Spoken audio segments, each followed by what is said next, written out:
em Dollhouse, que aqui no Brasil ganhou o subtítulo de A Boneca da Casa, e vocês vão ver que, apesar de não ser uma tradução exata, já que o normal seria Casa de Bonecas, a Boneca da Casa também tem seu significado bem interessante dentro do filme. O que acontece? Aqui nós temos uma jovem mãe que perde num acidente a sua primeira filha e acaba pegando uma boneca, cuidando quase como se fosse uma criança para poder pegar e ajudar a superar esse trauma.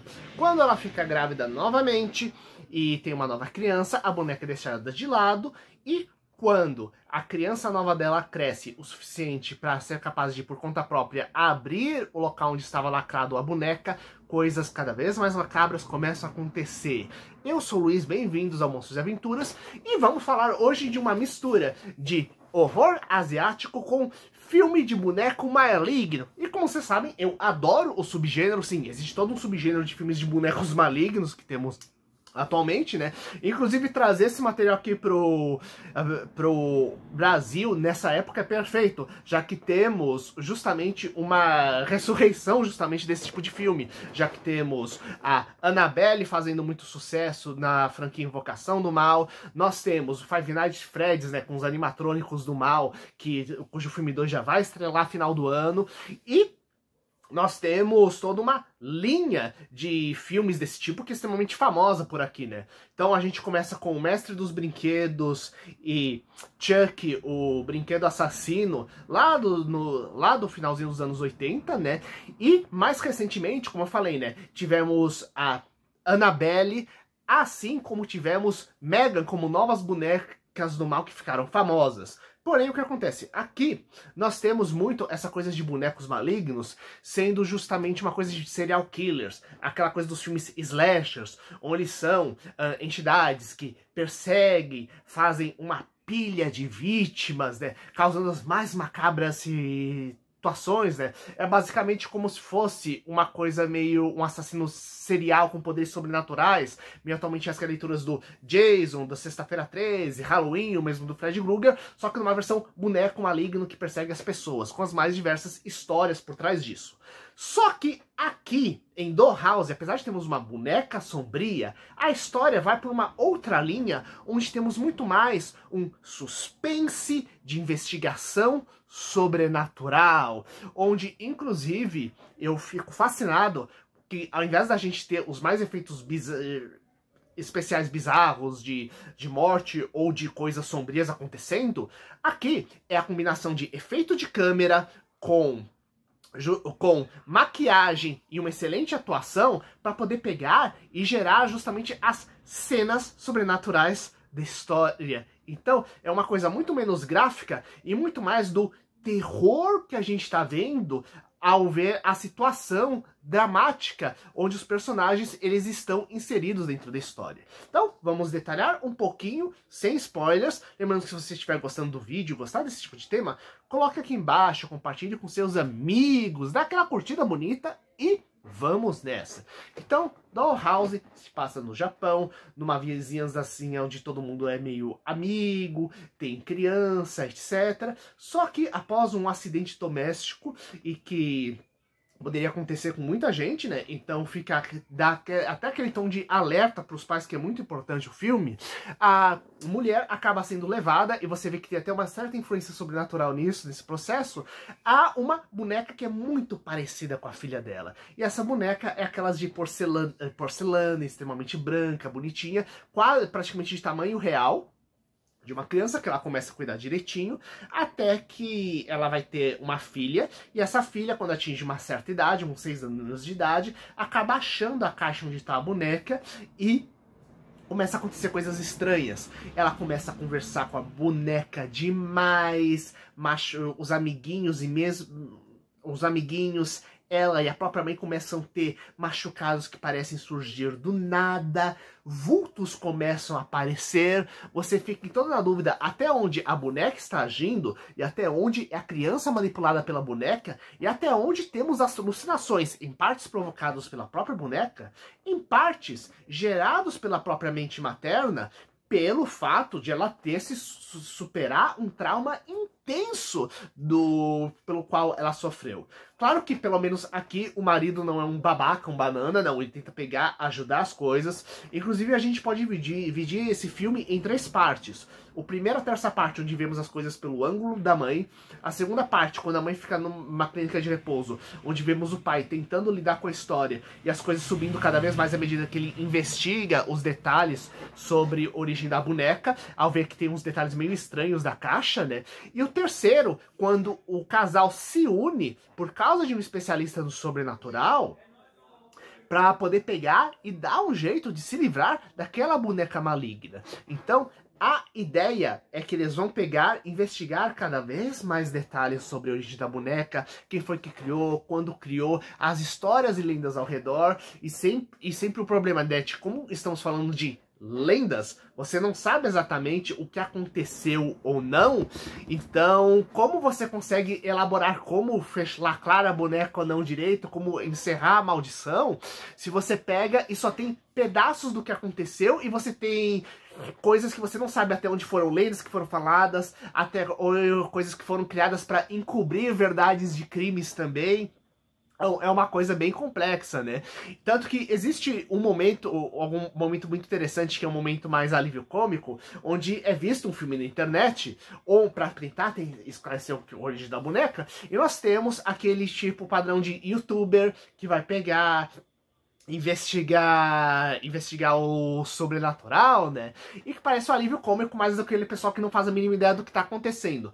Porém, aquilo lá que parece só, tipo, coisa que realmente aconteceria se você fosse investigar as lendas e histórias de alguma coisa, o que ocorre é que você descobre que aquele vídeo também possui alguns segredinhos sobrenaturais que não são perceptíveis logo de cara. E é bem bacana. Inclusive, o especialista em bonecos do mal, que aparece no meio da história, com seus próprios poderes sobrenaturais, ele é um personagem à parte excelente que eu assistia tranquilamente um filme só mostrando a origem dele ou novas aventuras, sabe?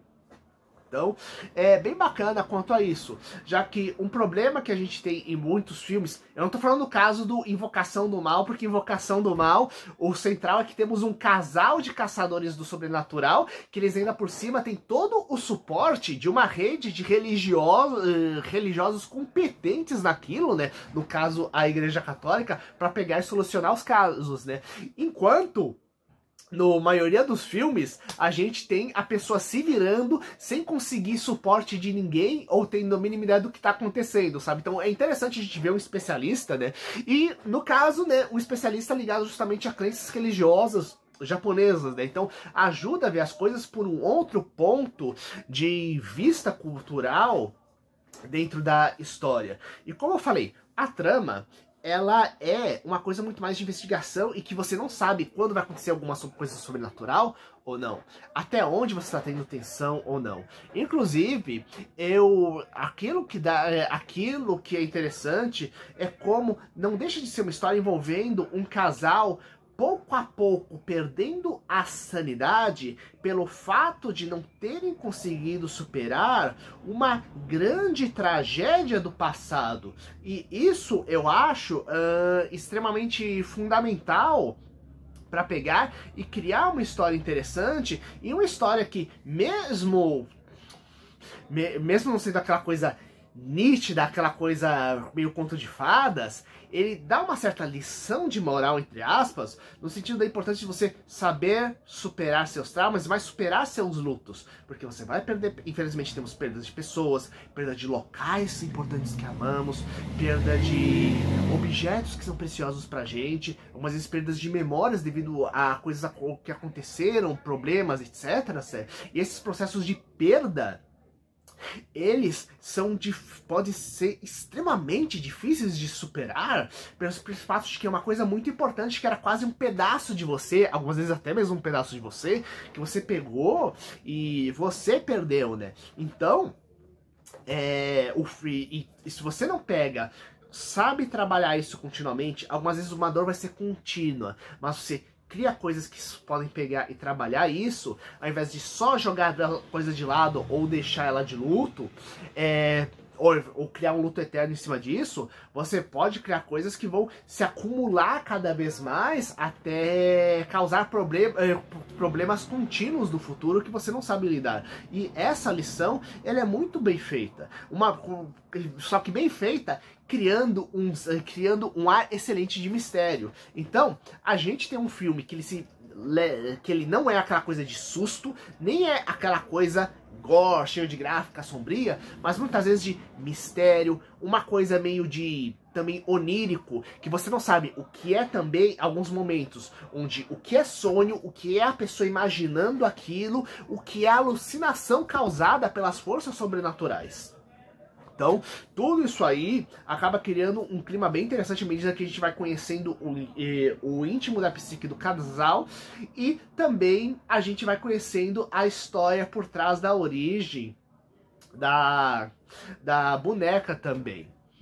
E isso tudo, como eu disse, né, é bem interessante porque filmes de terror asiático a gente costuma ter mais aquele fantasma clássico do O Chamado, O Grito, muitas vezes aquela coisa outra pálida, com cabelo compridão, e não deixa de ter um pouquinho esse traço aí, com aquela boneca ultra pálida daquela cerâmica super bonita, porém ultra branquinha que tá lá, e aquele cabelão enorme que ela tem, diga-se de passagem, né? Então não deixa de brincar um pouco, não apenas com um tipo de boneca tradicional japonesa daquele país, mas como também brincando um pouco com aquele arquétipo clássico do fantasma japonês que acabou ficando sucesso no ocidente, né? E apesar de ter se originado anos atrás, esse fantasma clássico japonês em outros filmes. Pois é, não foi a Samara e O Chamado que criou aquele padrão.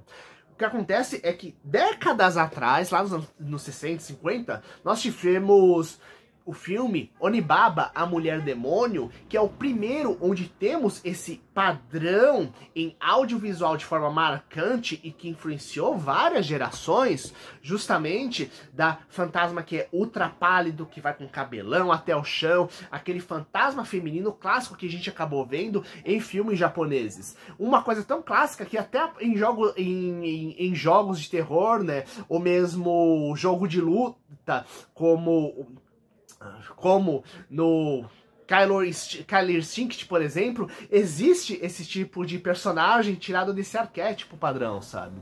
Então, é bem interessante quando a gente pega e vê como esse fantasma existe de várias formas, né? E, ao mesmo tempo, vê uma releitura desse arquétipo pegando justamente outro modelo de fantasma que tem.